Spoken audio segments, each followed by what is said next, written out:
झारखंड सरकार आपके घर डिजी साथ लेकर आई है। अब पढ़ाई नहीं रुकेगी।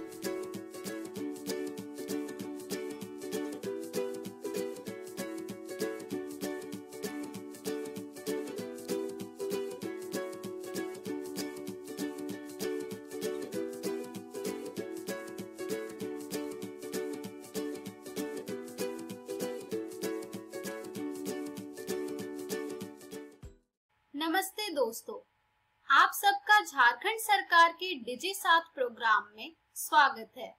आइए देखते हैं कि आज हम क्या पढ़ेंगे। हम एपिसोड की शुरुआत में 10वीं कक्षा में पढ़ेंगे गणित की अध्याय वास्तविक संख्याएं। इस अध्याय का हम चौथा भाग देखेंगे और साथ ही उस पर आधारित कुछ रोचक प्रश्नों को भी देखेंगे। इसी प्रकार से 10वीं कक्षा में हम साइंस में पढ़ेंगे अध्याय जैव प्रक्रम। इस अध्याय का हम आज पहला तथा दूसरा भाग देखेंगे और साथ ही उन पर आधारित कुछ रोचक प्रश्नों को भी देखेंगे। इसी प्रकार से 12वीं कक्षा में आज हम पढ़ेंगे गणित की अध्याय संबंध एवं फलन। इस अध्याय का आज हम 5वां भाग देखेंगे और साथ ही उस पर आधारित कुछ रोचक प्रश्नों को भी देखेंगे। इसी प्रकार से कक्षा 12वीं में हम फिजिक्स का अध्याय वैद्युत आवेश तथा क्षेत्र पढ़ेंगे। इस अध्याय का आज हम 5वां भाग देखेंगे और साथ ही उस पर आधारित कुछ रोचक प्रश्नों को भी देखेंगे। तो आइए शुरू करते हैं हम अपना प्रोग्राम डिजी साथ। अब पढ़ाई नहीं रुकेगी। नमस्कार दोस्तों, आज हम पढ़ेंगे वास्तविक संख्याएं का पाठ 4। वास्तविक संख्या को इंग्लिश में रियल नंबर्स कहते हैं। तो चलिए देखते हैं इस वीडियो में आज हम क्या पढ़ेंगे। परिमेय संख्याओं और उनके दशमलव प्रसारों का पुनर्भ्रमण। तो चलिए देखते हैं परिमेय संख्याओं की दशमलव प्रसार किस प्रकार के होते हैं।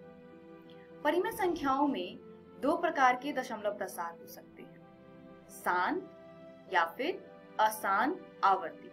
इस अनुच्छेद में हम एक परिमेय संख्या मान लीजिए p/q, जहां पर q 0 के बराबर नहीं है, पर विचार करेंगे तथा यथार्थ रूप से इसकी खोज करेंगे कि p/q का दशमलव प्रसार कब शांत होगा और कब अशांत आवर्ती होगा। तो चलिए इसे जानने के लिए कुछ प्रमेय देखते हैं। प्रमेय 1.5।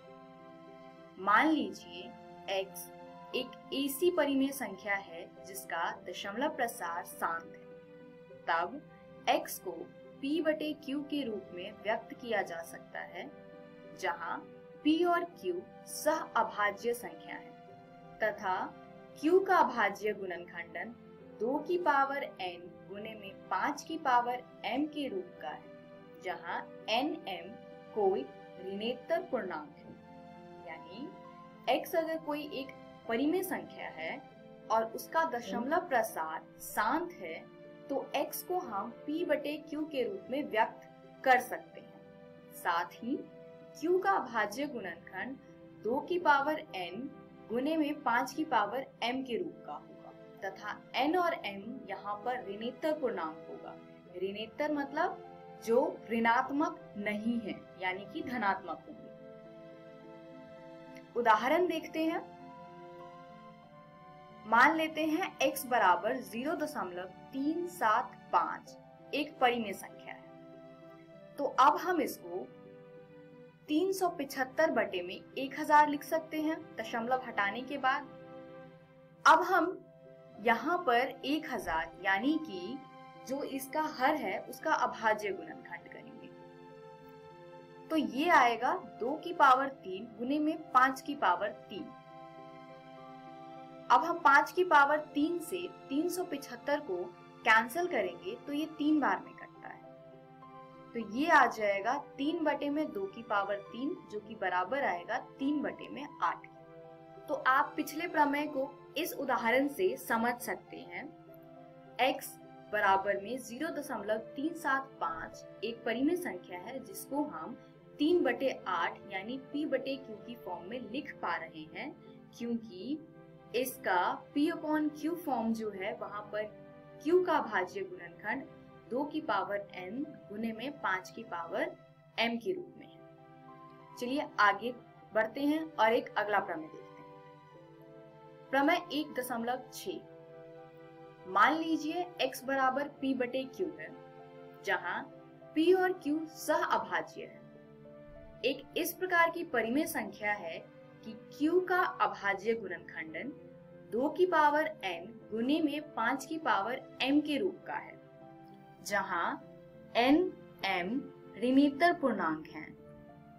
तब x का दशमलव प्रसार शांत होगा, यानी किसी भी परिमेय संख्या के हर यानी q का अभाज्य गुणनखंडन 2 की पावर n गुने 5 की पावर m के रूप का है, तो इसका दशमलव प्रसार शांत होगा।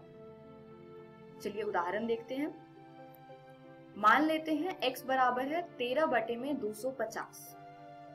अब हम इस 250 यानी कि हर का अभाज्य गुणनखंड करेंगे, तो ये आएगा 13/2 की पावर 1 गुने में 5 की पावर 3। तो यहाँ आप देख सकते हैं कि इस परिमेय संख्या का q यानी कि 250 का अभाज्य गुणनखंड 2 की पावर n गुने में 5 की पावर m के रूप में है, तो इसका दशमलव प्रसार शांत होना चाहिए। तो चलिए देखते हैं क्या ये शांत है या नहीं। अब हम इसमें 5 की पावर 3 है, तो दोनों की पावर यानी 2 की पावर भी 3 के बराबर लाने की कोशिश करेंगे। उसके लिए हम 2 की पावर 2 से अंश तथा हर दोनों को गुना करेंगे। इस प्रकार हमें 13 गुने में 2 की पावर 2 बटे में 2 की पावर 3 गुने में 5 की पावर 3 मिल गया है। यहाँ हमें यही करना होता है कि हमें नीचे 2 तथा 5 दोनों की पावर को बराबर करना होता है। अब हम इसको कंबाइन करें तो ये आएगा 13 गुने में 4 बटे में 10 की पावर 3। हम इसको लिख सकते हैं 52 बटे में 10 की पावर 3, जो आएगा 0.052, जो कि शांत है। तो ये शांत क्यों प्राप्त हुआ? क्योंकि 2 की पावर 1 गुने में 5 की पावर 3 2 की पावर n गुने 5 की पावर m के रूप का है, इसीलिए इस परिमेय संख्या का दशमलव प्रसार शांत होगा। चलिए अगला प्रमेय देखते हैं। जब ये 2 की पावर n गुने में 5 की पावर m के रूप का नहीं होगा, फिर क्या? प्रमेय 1.7। मान लीजिए x बराबर p/q एक परिमेय संख्या है। यह संख्या इस प्रकार की है कि q का अभाज्य गुणनखंडन 2 की पावर n गुने में 5 की पावर m के रूप का नहीं है, जहां पर n m ऋणोत्तर पूर्णांक है, यानी कि धनात्मक पूर्णांक है। तब x का दशमलव प्रसार अशांत आवर्ती होता है, यानी सरल रूप में कहे तो किसी परिमेय संख्या का हर यानी q का अभाज्य गुणनखंडन 2 की पावर n गुने में 5 की पावर m के रूप का अगर नहीं है तो वो अशांत आवर्ती होगा, अन्यथा शांत होगा। चलिए इसका भी एक उदाहरण देखते हैं। मान लेते हैं x बराबर 64/455 एक परिमेय संख्या है। अब हम 455 का अभाज्य गुणनखंड करेंगे, तो ये आएगा 64 बटे में 5 गुने में 7 गुने में 13, यानी 455 का अभाज्य गुणनखंड होगा 5 गुने में 7 गुने में 13, क्योंकि 5 गुने में 7 गुने में 13 2 की पावर n गुने में 5 की पावर m के रूप का नहीं है, इसलिए इसका दशमलव प्रसार अशांत आवर्ती है। तो इसी के साथ आज का टॉपिक खत्म होता है। इस वीडियो में हमने सीखा परिमेय संख्याओं और उनके दशमलव प्रसारों का पुनर्क्रम, जिसको अगर हम शॉर्ट में देखें तो किसी भी परिमेय संख्या के हर का अभाज्य गुणनखंड अगर 2 की पावर n गुने में 5 की पावर m के रूप में है तो ये शांत है। अगर ये 2 की पावर n गुने 5 की पावर m के रूप में नहीं है तो ये अशांत आवर्ती है। अगली वीडियो में हम कुछ प्रैक्टिस क्वेश्चंस करेंगे धन्यवाद।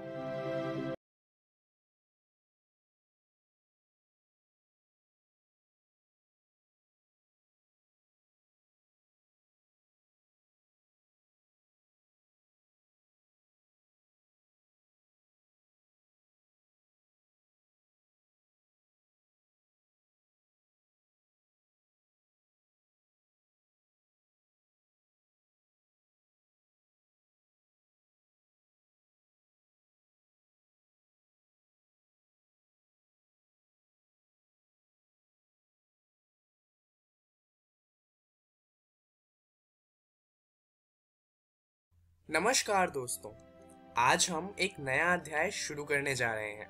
उस अध्याय का नाम है जैव प्रक्रम।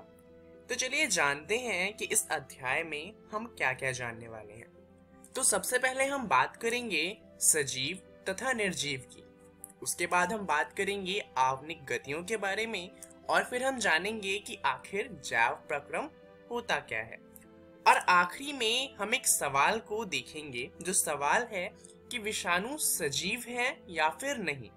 और ये बहुत ही मजेदार सवाल है क्योंकि दरअसल इसका कोई उत्तर है ही नहीं।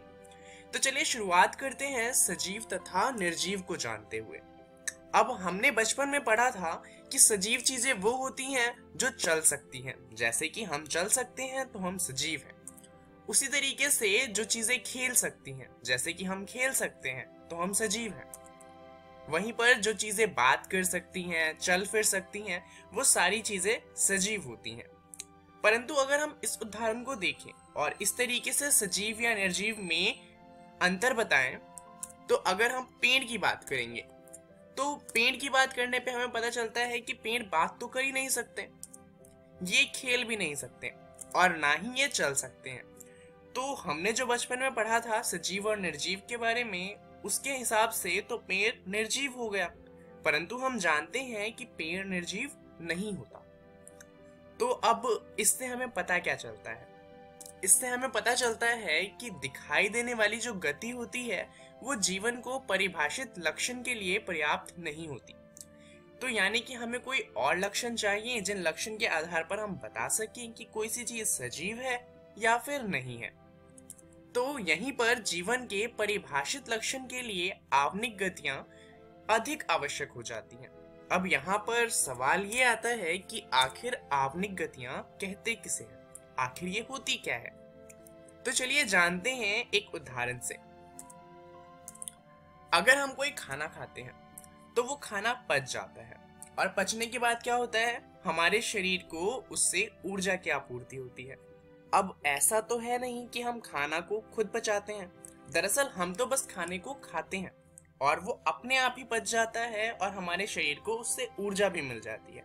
अब ये होने के लिए हमारे शरीर में बहुत सारी गतियां होती हैं। दरअसल ये जो गतियां होती हैं इन्हें ही कहा जाता है आवनिक गतियां। ये गतियां हमारे जीवन के लिए बहुत ही ज्यादा महत्वपूर्ण होती हैं। चलिए जानते हैं कि ऐसा क्यों होता है। दरअसल जैसा कि हम जानते हैं सजीव की संरचना सुसंगठित होती है। उनमें उत्तक होते हैं, उत्तकों में कोशिकाएं होती हैं और कोशिकाओं में छोटे छोटे घटक होते हैं जैसे कि केंद्रक या फिर झिल्लियां आदि। तो अब होता क्या है कि सजीव की यह संगठित एवं सुव्यवस्थित संरचना समय के साथ साथ पर्यावरण के प्रभाव के कारण विघटित होने लगती है। अब कोई चीज विघटित होती है तो उसे मरम्मत की जरूरत होती है। इस तरीके से जो हमारे शरीर की ये कोशिकाएं होती हैं, इन्हें भी अनुरक्षण की आवश्यकता होती है और मरम्मत की आवश्यकता होती है। क्योंकि ये सभी संरचनाएं अणुओं से बनी होती है, अतः उन्हें अणुओं को लगातार गतिशील बनाए रखना चाहिए और इसीलिए जो आवनिक गतियां होती हैं वो बहुत ही ज्यादा महत्वपूर्ण हो जाती हैं हमारे जीवन के लिए।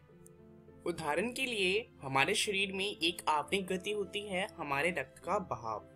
अब जैसा कि हम जानते हैं हमारे रक्त के अंदर लाल रक्त कोशिकाएं होती हैं, सफेद रक्त कोशिकाएं होती हैं और प्लाज्मा होता है। अब यहाँ पर होता क्या है कि हमारा जो रक्त होता है वो हमारे शरीर के हर एक कोशिकाओं से जुड़ा हुआ होता है। और मान लीजिए अगर हमें कोई दवाई लेनी होती है या फिर कोई इंजेक्शन लेना होता है तो वो भी हमारी नसों में ही दिया जाता है, क्योंकि जो हमारा रक्त है वो हमारे शरीर के हर एक कोशिका से जुड़ा हुआ है और जो दवाई या फिर इंजेक्शन है वो हमारे हर एक कोशिका तक पहुंचा सकता है।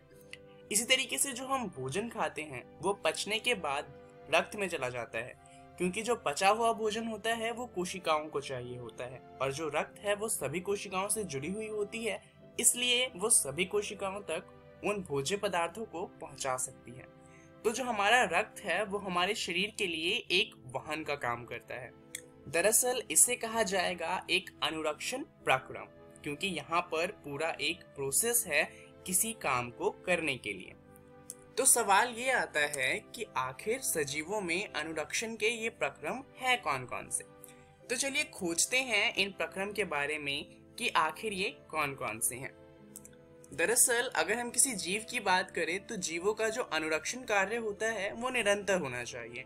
यह उस समय भी चलता है जब वो कोई विशेष कार्य नहीं कर रहे होते। उदाहरण के लिए जब आप सो रहे होते हैं तो हम कोई कार्य नहीं कर रहे होते, परंतु उस समय भी हम सांस ले रहे होते हैं और हमारा दिल धड़क रहा होता है, क्योंकि जो हमारा शरीर है वो अनुरक्षण का कार्य कर रहा होता है और उसे ये उस टाइम पर भी करना होता है। वे सभी प्रक्रम जो सम्मिलित रूप में अनुरक्षण का कार्य करते हैं उन्हें कहा जाता है जैव प्रक्रम। दरअसल जैव प्रक्रम बहुत तरीकों के होते हैं, परंतु अगर हम बहुत ही ज्यादा महत्वपूर्ण जैव प्रक्रमों की बात करें तो ये हैं कुल 4।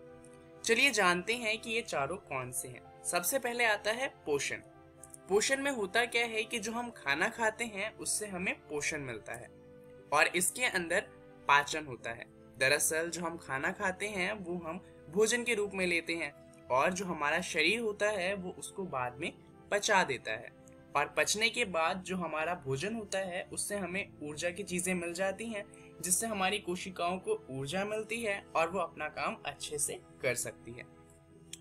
दूसरा प्रक्रम है श्वसन का। इसके अंदर होता क्या है कि हम सांस लेते हैं और जो कोशिकाएं होती हैं उनमें ऑक्सीजन का आदान प्रदान होता है। दरअसल हमें कई बार क्या लगता है कि श्वसन और सांस लेना दोनों एक ही बात है, परंतु सांस लेने का मतलब होता है ऑक्सीजन को बाहर से हमारे फेफड़ों तक ले जाना और कार्बन डाइऑक्साइड को फेफड़ों से बाहर निकालना।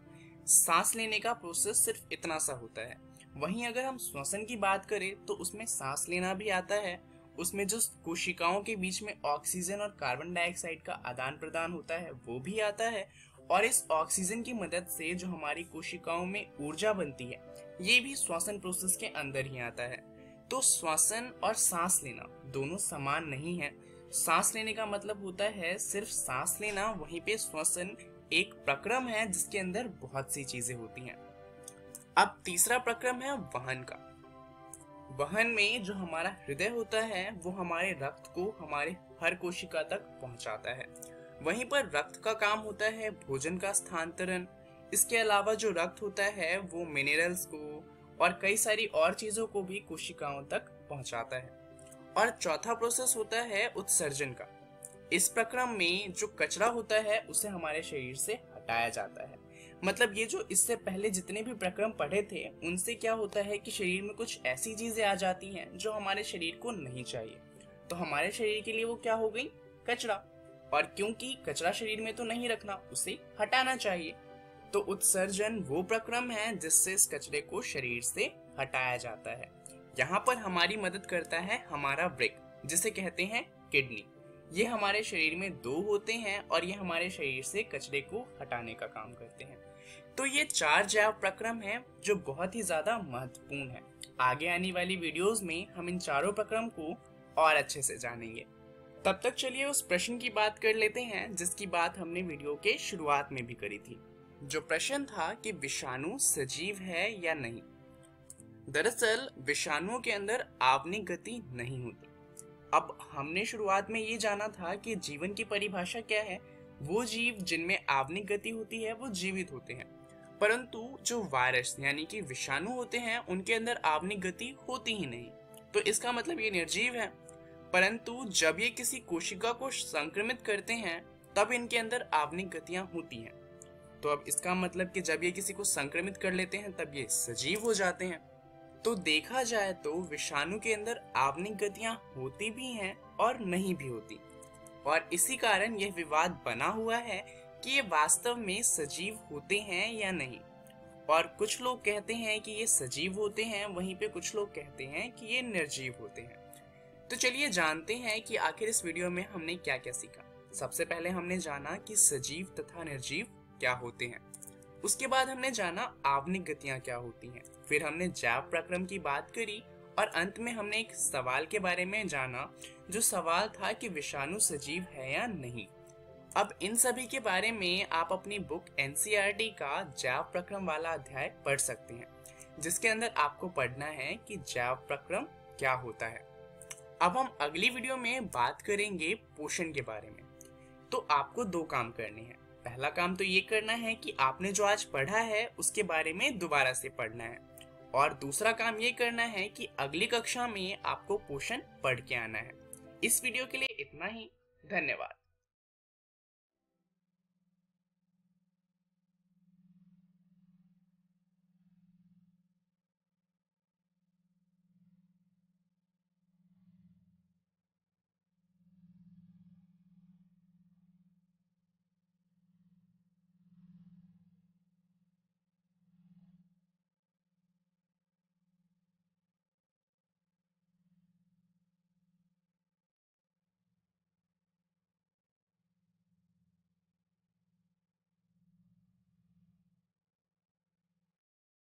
नमस्कार दोस्तों, आज जो हम अध्याय करने जा रहे हैं उसका नाम है जैव प्रक्रम। आज हम इसका दूसरा भाग करेंगे। तो चलिए जानते हैं कि इस भाग में हम क्या क्या जानने वाले हैं। सबसे पहले हम बात करेंगे पोषण की, और उसके बाद हम बात करेंगे स्वपोषी पोषण की और विषमपोषी पोषण की। जैसा कि हम जानते हैं, इससे पहले वाले जो वीडियो था उसके अंदर हमने जाना था कि जैव प्रक्रम क्या होते हैं, और उसमें हमने 4 तरीके के जैव प्रक्रम पढ़े थे। पोषण उन्हीं में से एक प्रक्रम है। चलिए जानते हैं कि पोषण होता क्या है। शरीर में क्रम की स्थिति के अनुरक्षण करने के लिए हमें ऊर्जा की आवश्यकता होती है। इसके अलावा वृद्धि, विकास, प्रोटीन संश्लेषण आदि में भी हमें बाहर से पदार्थों की आवश्यकता होती है। अब ये हमें किससे मिलेंगे? ये हमें मिलेंगे हमारे भोजन से। और अगर हम भोजन को नहीं लेंगे तो क्या होगा? हमारे शरीर की वृद्धि, विकास और प्रोटीन संश्लेषण या फिर जो भी चीजें हैं वो होना रुक जाएंगी, और उससे क्या होगा? हमारे शरीर में जितनी भी कोशिकाएं हैं वो सारी की सारी मर जाएंगी, और इसी से हमारा जो शरीर होगा वो भी मर जाएगा। तो पोषण एक बहुत ही ज्यादा महत्वपूर्ण प्रक्रम है। तो चलिए जानते हैं कि आखिर इस प्रक्रम में होता क्या है और ये प्रक्रम होता किस तरीके से है। दरअसल पोषण के 2 तरीके होते हैं। एक होता है स्वपोषी पोषण। ये होता है पेड़ पौधों में, क्योंकि ये पेड़ पौधे जो होते हैं वो अपना भोजन स्वयं बना सकते हैं। स्वपोषी पोषण का मतलब ही होता है कि जो अपना भोजन स्वयं बना सके। दूसरा होता है विषमपोषी पोषण। इसमें वो जीव आते हैं जो अपना भोजन स्वयं नहीं बना सकते। तो ये क्या करते हैं? ये स्वपोषी पोषण वाले जो भी जीव होते हैं या तो उन्हें खाते हैं या फिर किसी और दूसरे जीव को खाते हैं अपने भोजन को प्राप्त करने के लिए। तो चलिए जानते हैं स्वपोषी पोषण के बारे में। दरअसल जितने भी हरे पौधे होते हैं वो स्वपोषी होते हैं। क्यों? क्योंकि ये प्रकाश संश्लेषण कर सकते हैं। तो आखिर ये प्रकाश संश्लेषण होता क्या है? दरअसल इसके बारे में हम पहले की कक्षाओं में भी पढ़ चुके हैं। अकार्बनिक यौगिकों से भोजन बनाने की प्रक्रिया को कहा जाता है प्रकाश संश्लेषण। तो चलिए जानते हैं कि आखिर ये होता कैसे है। दरअसल प्रकाश संश्लेषण की कुछ आवश्यकताएं होती हैं, जैसे कि इसे प्रकाश ऊर्जा चाहिए होती है। उसके अलावा प्रकाश संश्लेषण के लिए हमें क्लोरोफिल चाहिए होता है, कार्बन डाइऑक्साइड चाहिए होता है और जल चाहिए होता है। इस प्रक्रिया के दौरान जो ऑक्सीजन गैस होती है उसे एक उप उत्पाद के रूप में निष्कासित किया जाता है। प्रकाश तो हमें सूर्य से मिल जाएगा, और जल की बात करें तो पौधों को जल जड़ों की मदद से मिल जाता है। तो बात आती है क्लोरोफिल की और कार्बन डाइऑक्साइड की। चलिए जानते हैं पौधों के पास ये कहां से आते हैं। दरअसल अगर हम कार्बन डाइऑक्साइड की बात करें तो पत्तियों की सतह पर सूक्ष्म छिद्र होते हैं, जिन्हें कहा जाता है रंध्र। अब ये जो छिद्र होते हैं, प्रकाश संश्लेषण के लिए गैसों का अधिकांश आदान प्रदान इन्हीं छिद्रों के द्वारा होता है। दरअसल होता क्या है कि इन छिद्रों के आसपास होते हैं गार्ड सेल। गार्ड सेल में क्या होता है कि जब इनमें पानी जाता है तो ये फूल जाते हैं और ये ओपन हो जाते हैं, जिससे जो गैस होती है वो अंदर जा सकती है और बाहर आ सकती है। परंतु जब इन गार्ड सेल से पानी निकाल लिया जाता है तो ये सिकुड़ जाते हैं और जो छिद्र होता है वो बंद हो जाता है। तो इस तरीके से जो पौधे होते हैं उनके पास कार्बन डाइऑक्साइड गैस आती है। पत्तियों में क्लोरोप्लास्ट होता है जिसमें क्लोरोफिल होता है। तो पौधों को क्लोरोफिल किसी और से लेने की जरूरत नहीं होती, क्योंकि पौधों के पास ये पहले से मौजूद होता है क्लोरोप्लास्ट के अंदर। अब क्लोरोफिल का काम क्या होता है? दरअसल प्रकाश संश्लेषण के लिए क्लोरोफिल बहुत ज्यादा आवश्यक है, बिकॉज ये प्रकाश को सोख लेता है, और क्योंकि प्रकाश को सोख लेता है तो प्रकाश की ऊर्जा की मदद से ये अपना भोजन बना पाता है। तो चलिए जानते हैं कि आखिर इसका समीकरण किस तरीके का है। ये समीकरण बहुत ही ज्यादा महत्वपूर्ण है, तो इसे याद कर लीजिएगा। दरअसल हमने पहले की कक्षाओं में जो समीकरण पढ़ा है वो कुछ इस तरीके का है। जब कार्बन डाइऑक्साइड गैस और जल अभिक्रिया करते हैं क्लोरोफिल और प्रकाश की मौजूदगी में, जो कि हमें सूर्य से मिलता है और क्लोरोफिल पत्तियों के पास होता है, तो हमें मिलता है कार्बोहाइड्रेट और साथ में मिलता है ऑक्सीजन गैस। परंतु ये जो अभिक्रिया है ये पहले की कक्षा के लिए है। अभी के लिए जो आपको अभिक्रिया याद रखनी है वो अभिक्रिया है कि जब 6 कार्बन डाइऑक्साइड गैस के मॉलिक्यूल अभिक्रिया करते हैं 6 जल के मॉलिक्यूल से क्लोरोफिल और प्रकाश की मौजूदगी में, तो हमें मिलता है ग्लूकोज, जिसका सूत्र होता है C6H12O6, और साथ में हमें मिलता है ऑक्सीजन गैस। तो ये जो नीचे वाली समीकरण है आपको अब ये याद रखनी है, क्योंकि दरअसल जो ऊपर वाली समीकरण है वो उतने अच्छे से चीजों को एक्सप्लेन नहीं करती। तो चलिए अब बात करते हैं कि आखिर कार्बोहाइड्रेट से होता क्या है। दरअसल ये जो कार्बोहाइड्रेट हमें इस अभिक्रिया से मिलता है ये पौधों को ऊर्जा प्रदान करने में प्रयुक्त हो जाता है, परंतु जो पौधे होते हैं वो सारा कार्बोहाइड्रेट एक ही बार में इस्तेमाल नहीं कर लेते। दरअसल वो कुछ कार्बोहाइड्रेट को इकट्ठा करके भी रख लेते हैं, क्योंकि हम जानते हैं कि रात के समय प्रकाश संश्लेषण नहीं हो सकता, परंतु पौधों को ऊर्जा तो रात के समय भी चाहिए।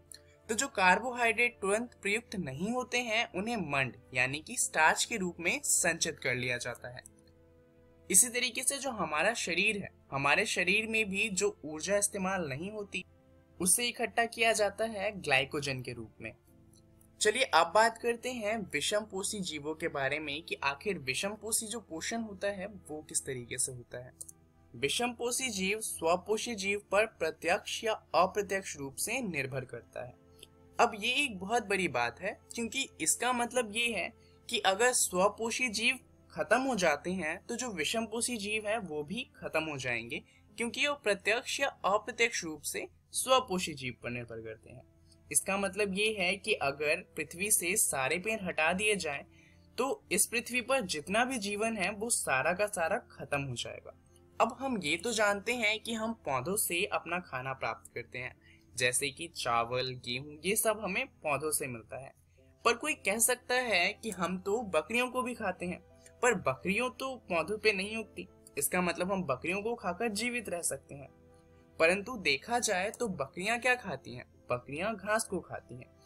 तो हम किसी भी चीज को खाएं वो या तो हम सीधा पौधों से लेंगे, या हो सकता है हम किसी और जीव को खाएं जो उन्हें पौधों से ले रहा हो। तो एट द एंड जितनी भी चीजें होती हैं वो सब हमें पौधों से ही मिलती है, और इसलिए जो विषमपोषी जीव होते हैं वो स्वपोषी जीव के बिना जीवित नहीं रह सकते। विषमपोषी जीव जटिल यौगिकों को सरल यौगिकों के रूप में तोड़ते हैं और ऊर्जा प्राप्त करने के लिए उनका उपभोग करते हैं। दरअसल ये जो विषमपोषी पोषण होता है ये होता है 3 तरह का। एक होता है मृतोपजीवी, दूसरा होता है परजीवी, और तीसरा होता है होलोजोइक पोषण। मृतोपजीवी वो जीव होते हैं जो सड़ चुके जीवों से अपना भोजन प्राप्त करते हैं। उदाहरण के लिए फफूंदी, यीस्ट, मशरूम इत्यादि। अगर परजीवी की बात करी जाए तो ये वो जीव होते हैं जो पौधे और जंतुओं को बिना मारे उनसे पोषण प्राप्त करते हैं। उदाहरण के लिए जूं, जोक इत्यादि इसके उदाहरण हो जाते हैं। अब बात करते हैं होलोजोइक पोषण की, जो मनुष्य के अंदर होता है। अन्य जीव संपूर्ण भोज्य पदार्थ का अंतर्ग्रहण करते हैं तथा उसका पाचन शरीर के अंदर होता है। उदाहरण के लिए मनुष्य, जानवर इसके उदाहरण हो जाते हैं। अब अगर हम अमीबा में पोषण की बात करें तो अमीबा एक कोशिकीय जीव है। इसके अंदर एक ही कोशिका होती है जो भोजन को खाती भी है, उसे पचाती भी है और उससे ऊर्जा भी ग्रहण करती है।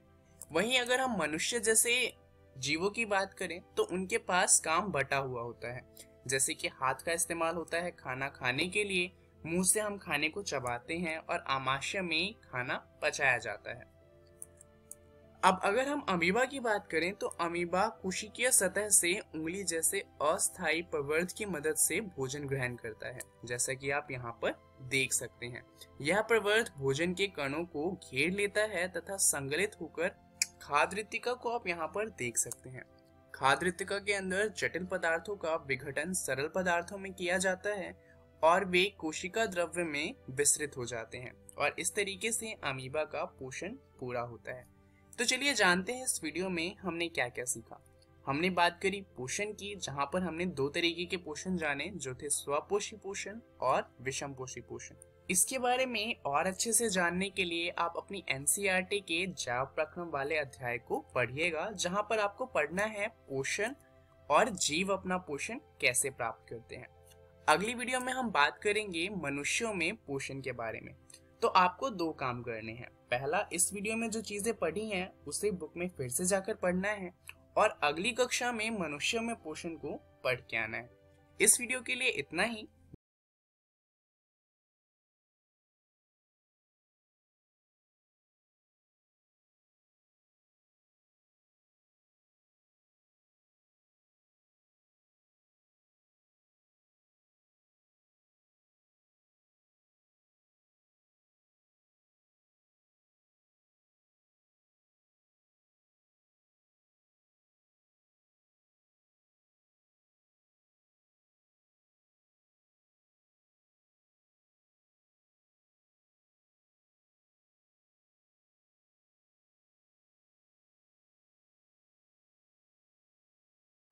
नमस्कार दोस्तों, आज की इस वीडियो में हम पढ़ेंगे संबंध एवं फलन का पार्ट 5।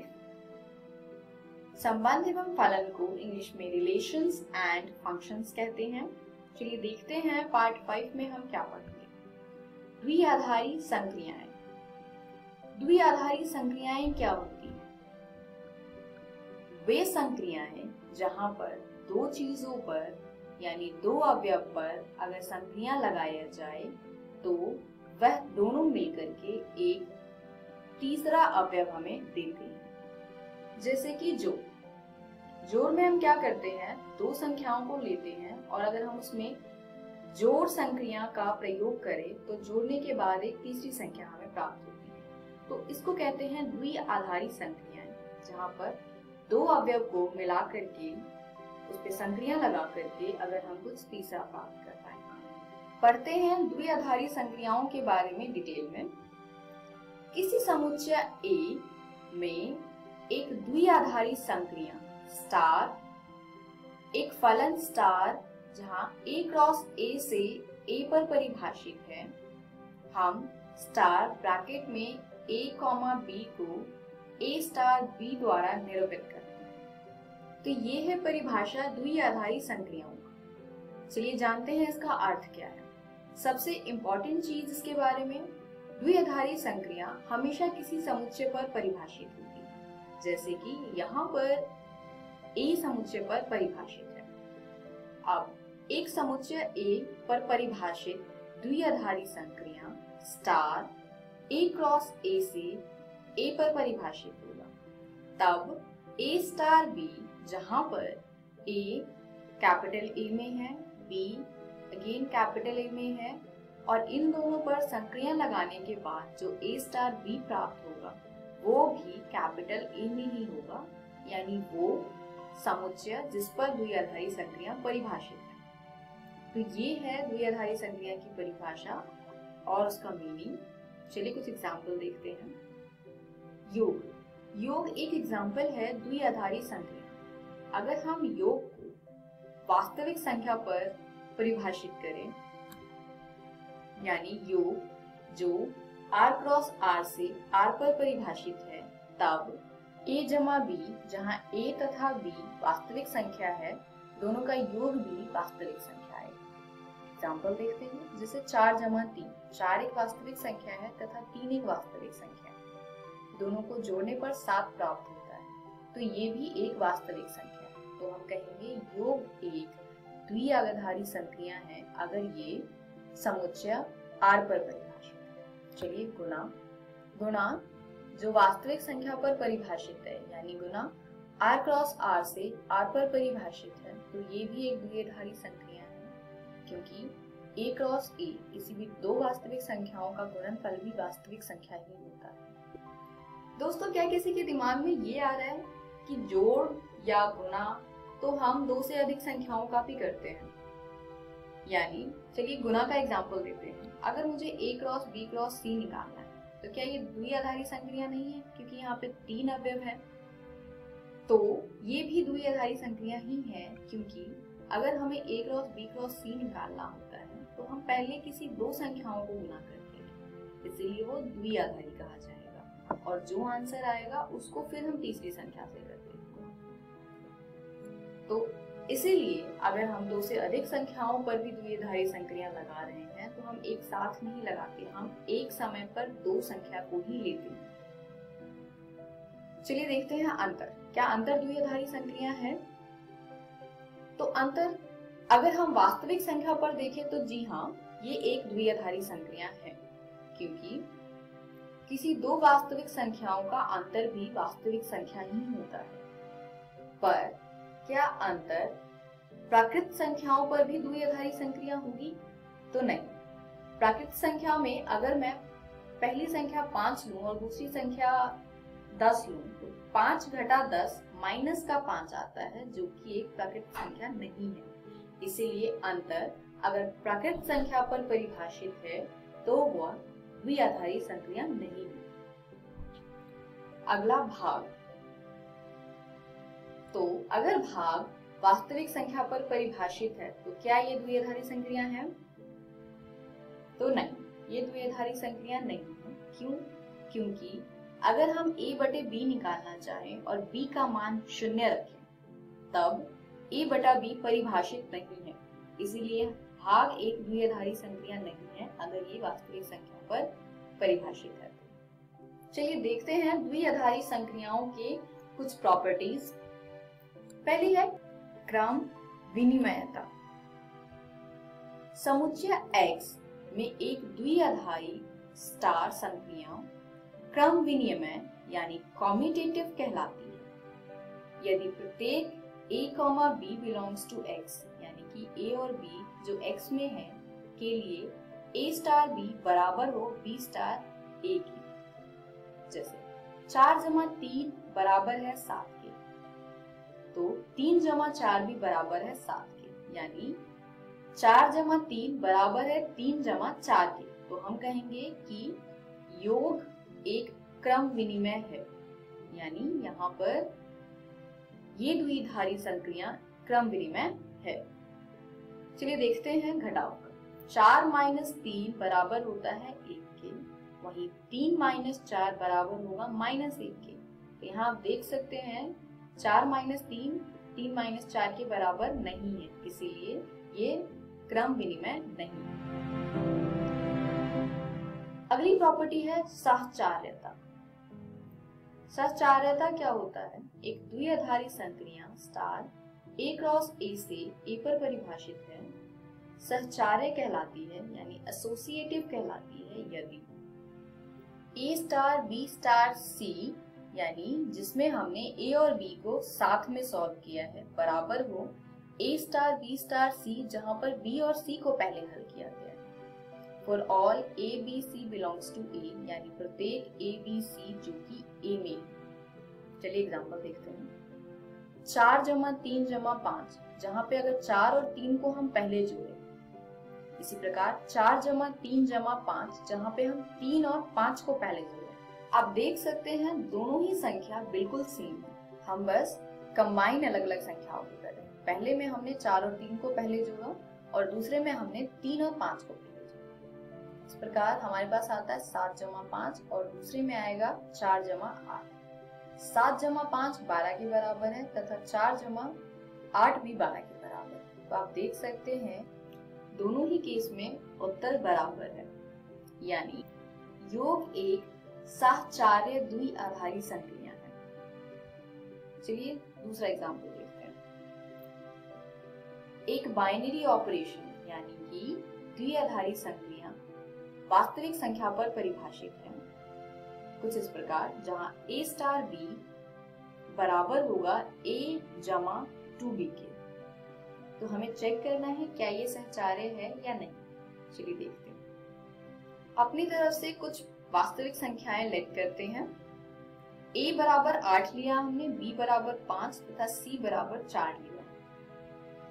तो a star b star c, जहां पर a और b को एक साथ अगर हम हल करें तो क्या होगा, a की जगह पे 8 स्टार b की जगह पे 5 स्टार c की जगह पे 4 रखा है। अब दी हुई संख्या लगाते हैं इस पे, यानी 8 जमा 2 गुने में 5 स्टार 4, ये आएगा 8 जमा 10 स्टार 4, 8 जमा 10 18 होगा, तो ये आया 18 स्टार 4। अब फिर से हम इस पे दी हुई संख्या लगाएंगे, ये आएगा 18 जमा 2 गुने में 4, यानी 18 जमा 8, जो आएगा 26। यानी a star b star c, जहां पर a और b को साथ में हल किया गया है पहले, तो यहाँ पे इसका मान आता है 26। अब हम निकालेंगे a star b star c, जहां पर b और c को पहले हल करेंगे। तो a star b star c, b और c को हल करने के लिए हमने a b c का मान प्रतिस्थापित किया है। तो इस प्रकार हमारे पास आएगा 8 स्टार 5 जमा 2 गुने में 4। इसको हल करेंगे तो हमें प्राप्त होगा 8 स्टार 5 जमा 8। आगे हल करने पर प्राप्त होगा 8 स्टार 13। अब फिर से इस पे हम संक्रिया लगाएंगे, तो ये आएगा 8 जमा 2 गुने में 13, यानी 8 जमा 26, और इसका मान आएगा 34। यानी a star b star c, जहाँ पे b स्टार c को पहले हल किया है, उसका मान है 34। इस प्रकार हमें दोनों मान प्राप्त हो गए हैं। अब आप देख सकते हैं कि a star b star c बराबर 26, जहां a और b को पहले हल किया गया है, वो बराबर नहीं है a star b star c, जहां b और c को पहले सॉल्व किया गया है। दोनों मान आपस में इक्वल नहीं है, इसलिए हम कहेंगे कि a स्टार b जो a जमा 2b से परिभाषित है, एक सहचार्य द्विआधारी संक्रिया नहीं है। चलिए अगली प्रॉपर्टी देखते हैं, तत्समक। किसी प्रदत्त द्विआधारी संक्रिया स्टार a क्रॉस a से a पर परिभाषित के लिए एक अवयव e बिलोंग्स टू a, यानी एक अवयव e है जो a में बिलोंग करता है, यदि इसका अस्तित्व है, तत्समक आइडेंटिटी कहलाता है। यदि a स्टार e बराबर हो a के, जो बराबर है e star a for all a belongs to a, यानी कैपिटल A में एक ऐसा अवयव e है जिसके लिए a स्टार e बराबर a के आ जाएगा तथा e स्टार a भी a के बराबर आएगा। एग्जाम्पल लेते हैं, एक जमा 0। अगर मैं प्राकृत संख्या की बात करूं और योग हम द्विआधारी संक्रिया को ले, तो 1 जमा 0 बराबर आता है 1 के। इसी प्रकार 0 जमा 1 भी बराबर आता है 1 के। तो आप देख सकते हैं यहाँ पर 0 को अगर हमने ऐड किया है 1 में, तो आंसर 1 ही आया। और अगर हम ऐड की बात करें तो किसी भी संख्या में अगर आप 0 को जोड़ें तो आंसर वो संख्या खुद से आ जाता है, यानी 0 जो है वो तत्समक है योग संक्रिया का। चलिए अगला देखते हैं, व्युत्क्रमणीय।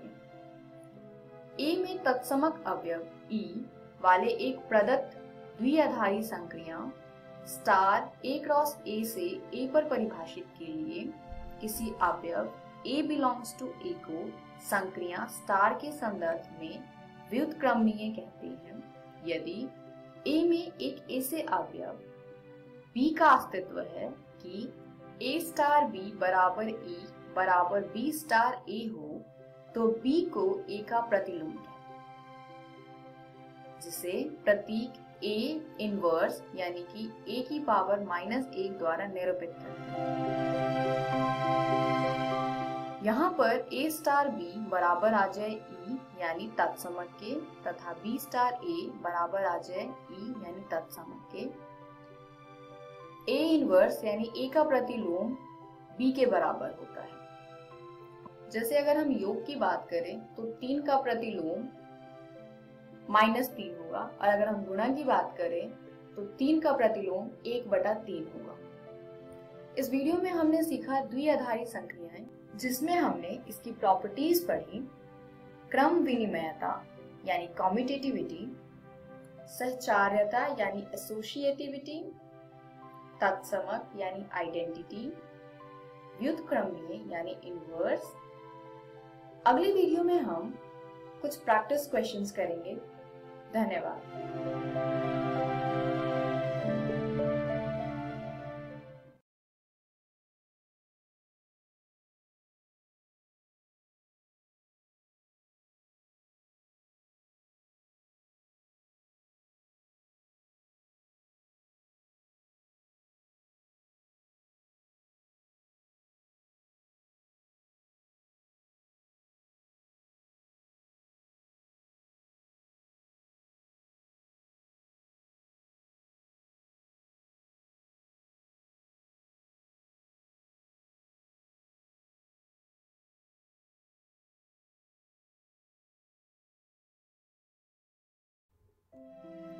Hello friends, welcome to this physics video lecture. दोस्तों, अभी तक हम चैप्टर 1 वैद्युत आवेश तथा क्षेत्र के 4 भागों को पढ़ चुके हैं। आज हम इसका 5वां भाग समझेंगे, और इस 5वें भाग में हम जो टॉपिक्स समझेंगे वो है वैद्युत फ्लक्स, गाउस नियम और गाउस नियम के अनुप्रयोग। दोस्तों, हमने अपने पिछले वीडियो में वैद्युत क्षेत्र और उससे जुड़ी वैद्युत क्षेत्र रेखाओं के बारे में जाना था, जबकि किसी पृष्ठ से गुजरने वाली वैद्युत क्षेत्र रेखाओं की कुल संख्या पृष्ठ से संबंध विद्युत फ्लक्स कहलाता है। अब जैसे यहाँ इस आवेश Q से जो वैद्युत क्षेत्र रेखाएं बनेंगी, उनमें से कुछ क्षेत्र रेखाएं इस पृष्ठ से भी होकर निकलेंगी, तो इस पृष्ठ से गुजरने वाली रेखाओं की संख्या कही जाती है वैद्युत फ्लक्स। आइए अब समझते हैं कि इसे मापते कैसे हैं। मान लीजिए कि हमारे पास एक बंद पृष्ठ S है। अगर आप इस पृष्ठ की लंबवत दिशा देखें तो वो होगी कुछ इस तरह। अब मान लीजिए कि इस पृष्ठ से कुछ वैद्युत क्षेत्र रेखाएं इस तरह से पास होती हैं, तो इस पृष्ठ के एक छोटे से क्षेत्रफल ds के लिए वैद्युत फ्लक्स भी भिन्नात्मक ही होगा, यानी d फाई। तो हम लिख सकते हैं कि d फाई बराबर होगा E डॉट ds। दोस्तों, यहाँ ds सदिश पृष्ठ S की लंबवत दिशा है। अब जैसा कि हम जानते हैं कि दो वेक्टर्स का डॉट प्रोडक्ट यानी अदिश गुणनफल लिखा जा सकता है E ds cos थीटा। और अगर आप यहाँ देखें तो सदिश E और सदिश ds समान दिशा में ही हैं, यानी थीटा होगा 0 डिग्री। और जैसा कि हम जानते हैं कि cos 0 डिग्री होता है 1, इसलिए फाई यानी कुल वैद्युत फ्लक्स बराबर होगा E गुणा S के। दोस्तों, वैद्युत फ्लक्स का ऐसा ही मात्रक होता है न्यूटन प्रति कूलम मीटर की घात 2। आइए अब बात करते हैं आज के हमारे दूसरे टॉपिक गाउस नियम की, जिसे दिया था मशहूर मैथमेटिशियन और फिजिसिस्ट कार्ल फ्रेडरिक गाउस ने। इस नियम के अनुसार किसी बंद तल से निकलने वाला विद्युत फ्लक्स उस तल द्वारा घिरे हुए कुल विद्युत आवेश की मात्रा के अनुक्रमानुपाती होता है, यानी फाई अनुक्रमानुपाती होगा Q के। और दोस्तों, आनुपातिकता का चिन्ह हटाया जाए तो फाई यानी कुल विद्युत फ्लक्स बराबर होगा Q बटे एप्सिलॉन नॉट के। आइए अब इस नियम के कुछ अनुप्रयोग पर ध्यान देते हैं, जिसमें सबसे पहले है किसी बिंदु आवेश के कारण वैद्युत क्षेत्र की गाउस नियम द्वारा गणना। दोस्तों, अगर आपको याद हो तो किसी बिंदु आवेश की वजह से बनने वाला वैद्युत क्षेत्र होता है 1/4 पाई एप्सिलॉन नॉट Q/r²। चलिए अब देखते हैं कि गाउस नियम की मदद से आने वाला वैद्युत क्षेत्र का व्यंजक भी समान होता है या नहीं। तो मान लीजिए कि यहाँ ये बिंदु आवेश Q है जिससे बनने वाले वैद्युत क्षेत्र को हमें मापना है। अब मान लेते हैं कि इससे r दूरी पर एक पृष्ठ है जो इस आवेश को घेर लेता है। इस पृष्ठ को कहा जाता है गॉसियन पृष्ठ या सतह, और बिंदु आवेश होने की वजह से ये गॉसियन पृष्ठ होगा गोलाकार। अब हम इस गॉसियन पृष्ठ का एक छोटा सा पृष्ठ ds लेते हैं, जिससे हम भिन्नात्मक फ्लक्स निकालकर पूरे पृष्ठ के लिए इंटीग्रेट कर टोटल यानी संपूर्ण फ्लक्स कैलकुलेट कर सके। अब अगर हम इस छोटे से पृष्ठ का लंब देखें तो वो त्रिज्यीय दिशा में होगा, जबकि विद्युत क्षेत्र भी त्रिज्यीय दिशा में होगा। तो अब हम लिख सकते हैं कि d फाई बराबर होगा E डॉट ds, यानी d फाई बराबर E ds cos थीटा। और दोस्तों, क्योंकि ये दोनों ही सदिश समान दिशा में है, इसलिए यहाँ पर भी थीटा होगा 0 डिग्री। और फिर से क्योंकि cos 0 डिग्री बराबर होता है 1 के, इसलिए d फाई बराबर होगा E ds के। आइए अब इस पूरे गॉसियन पृष्ठ के लिए इसे इंटीग्रेट करते हैं। अब गाउस नियम के अनुसार कुल फ्लक्स फाई होता है Q/ε0 और गोले का पृष्ठीय क्षेत्रफल होता है 4 पाई r²2, यानी इक्वेशन बनेगी Q/ε0 बराबर E गुणा 4 पाई r²2। और अगर इससे वैद्युत क्षेत्र मापा जाए तो E होगा 1/4 पाई एप्सिलॉन Q/r²2। आइए अब ज्ञात करते हैं किसी एक समानीय आवेशित अनंत लंबाई के तार के कारण वैद्युत क्षेत्र का व्यंजक क्या होता है। मान लीजिए यह एक धनावेशित तार है जिसका वैद्युत क्षेत्र कुछ ऐसा होगा। अब यहाँ पर गॉसियन पृष्ठ होगा, इस तार के चारों ओर एक काल्पनिक बेलन। मान लीजिए कि इस बेलन की लंबाई है L, जो इस तार की भी लंबाई है, और त्रिज्या है R। यहाँ पर मुख्यतः दो पृष्ठीय क्षेत्रफल हैं, एक बेलन के टॉप और बॉटम और दूसरा है बेलन का वक्र पृष्ठ क्षेत्रफल। अब मान लेते हैं कि लैम्डा आवेश प्रति इकाई लंबाई है और बेलन का कुल आवेश Q बराबर होगा लैम्डा गुणा L, यानी आवेश प्रति इकाई लंबाई गुणा तार की लंबाई के। अब गाउस नियम द्वारा जैसा कि हम जानते हैं कि कुल फ्लक्स यानी फाई बराबर होगा Q/ε0, जहाँ पर Q इस गॉसियन सतह द्वारा घेरा गया कुल आवेश है, यानी लैम्डा L। तो अगर इस समीकरण में Q की जगह लैम्डा L को रखा जाए तो समीकरण होगा फाई बराबर लैम्डा L/ε0। और इसके अतिरिक्त फ्लक्स बराबर होगा E डॉट ds के। दोस्तों, क्योंकि यहाँ पर दो तरह के पृष्ठीय क्षेत्रफल हैं, इसलिए d फाई बराबर होगा E डॉट ds1 जमा ds2, या इसे लिख सकते हैं कि d फाई बराबर होगा E डॉट ds1 जमा E डॉट ds2। इसके अतिरिक्त इसे लिखा जा सकता है d फाई बराबर E ds1 cos θ1 जमा E ds2 cos θ2। अब दोस्तों, अगर आप यहाँ ध्यान से देखें तो पृष्ठ 1 पर हम देख सकते हैं कि यहाँ पृष्ठ के लंब और वैद्युत क्षेत्र की दिशा में 90 डिग्री का कोण बनता है, जबकि पृष्ठ 2 के लंब और वैद्युत क्षेत्र की दिशा में 0 डिग्री का कोण बनता है,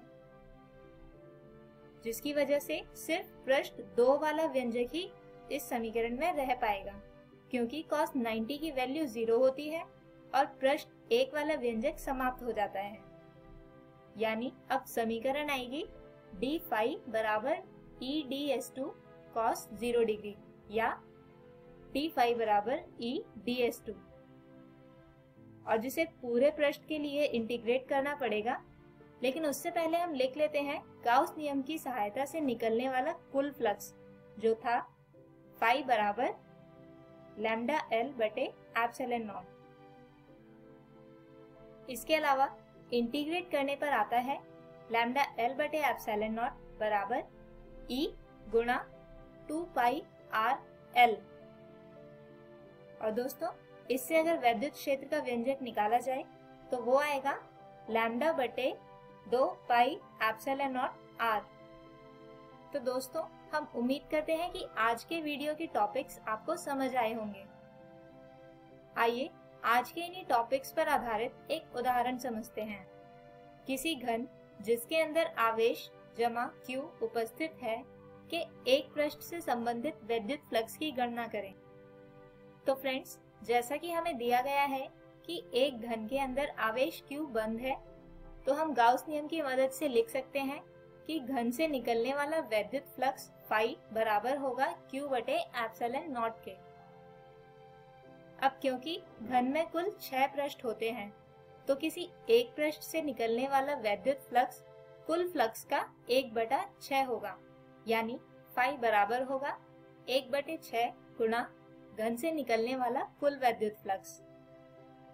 यानी घन के किसी एक पृष्ठ से संबंधित वैद्युत फ्लक्स फाई बराबर है 1/6 गुणा Q बटे एप्सिलॉन नॉट या Q बटे 6 एप्सिलॉन नॉट।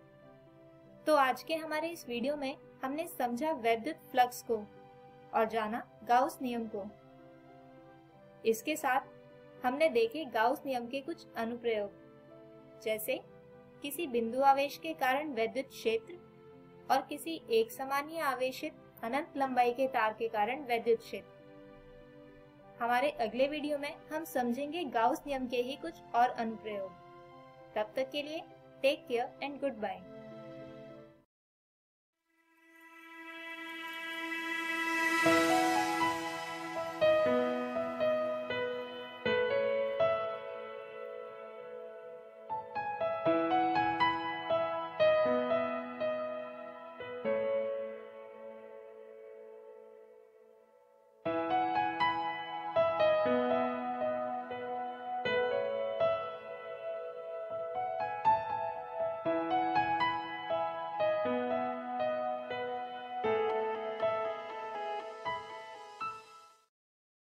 तो दोस्तों, आशा करती हूँ डिजी7 के आज के एपिसोड में आपको बहुत कुछ सीखने को मिला होगा। आइए देखते हैं कि आज हमने क्या पढ़ा। तो आज हमने 10वीं कक्षा के गणित के अध्याय वास्तविक संख्याएं के बारे में पढ़ा। इसी प्रकार से 10वीं कक्षा के साइंस में हमने पढ़ा जैव प्रक्रम के बारे में। इसी प्रकार से 12वीं कक्षा में हमने गणित का अध्याय संबंध एवं फलन के बारे में जाना तथा इसी प्रकार से 12वीं कक्षा के फिजिक्स में हमने पढ़ा वैद्युत आवेश तथा क्षेत्र के बारे में। आइए देखते हैं कि अब हम कल क्या पढ़ेंगे। तो कल हम पढ़ेंगे 10वीं कक्षा में सोशल साइंस का अध्याय संसाधन और विकास तथा इंग्लिश में Nelson Mandela long walk to freedom.